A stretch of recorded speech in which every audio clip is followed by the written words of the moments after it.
Listen to part of a lecture in a class on Japanese cinema. The professor is talking about the films of Yasujiro Ozu. Today's lecture is entitled, "We Shouldn't Want Too Much," a line from a film by Yasujiro Ozu. It sums up the philosophy of the many ordinary, slightly disillusioned post-war Japanese who inhabit his films. For Ozu himself, it's far from true, for he was a perfectionist, doing up to 20 takes of the simplest of shots, and he had it all. He was a popular, prolific part of the Japanese studio tradition, yet renowned for cinematic innovation. Several of his works are considered masterpieces. Many critics rate Tokyo Story from 1953 as the best film ever made, and I, for one, am in complete agreement. Yasujiro Ozu lived from 1903 to 1963. The 1950s, when he reached his peak, are known as the golden age of Japanese cinema. Akira Kurosawa and Kenji Mizoguchi also produced their best work then. Let's look first at Ozu's themes, which are deeply human. As a realist, he grapples with tradition versus modernization, in which he chronicles the disintegration of the extended family, selfishness versus altruism, and respect for elders versus independence. You certainly can't accuse Ozu of having nothing to say. The plots of Ozu films are extremely simple and contain few external catalysts. Ozu portrays the seemingly uneventful lives of the Japanese middle and lower classes. Tokyo Story, for example, is a slice of the Hirayama family's life. It shows mother, father, children, in-laws, and grandchildren over a short period of time in Tokyo and provincial Onomichi. It focuses on their restrained gestures and mannerisms, on their daily rituals and their simple acts of kindness. In their conversations, what is unsaid is more important than what is said.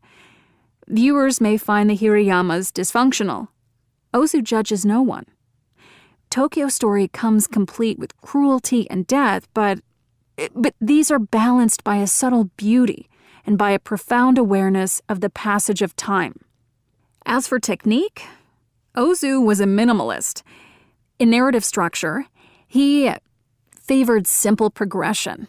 There are no flashbacks. He also loved ellipses. That is when significant events are left out. In the film An Autumn Afternoon, a wedding is mentioned in one scene, but in the next, a reference to the same wedding indicates that it's already taken place. The wedding itself is never shown on screen. To reject melodrama, Ozu skips over what Hollywood would feast on. Ozu's deceptively simple camera work also violates Hollywood conventions. He avoids many standard shot types. In fact, he invented a very low-angle shot called a tatami shot, where the camera is placed at the eye level of a person kneeling on a Japanese tatami mat. Such shots provide intimacy in scenes where people are conversing. Yet when they contain empty space, they suddenly disorient the viewer.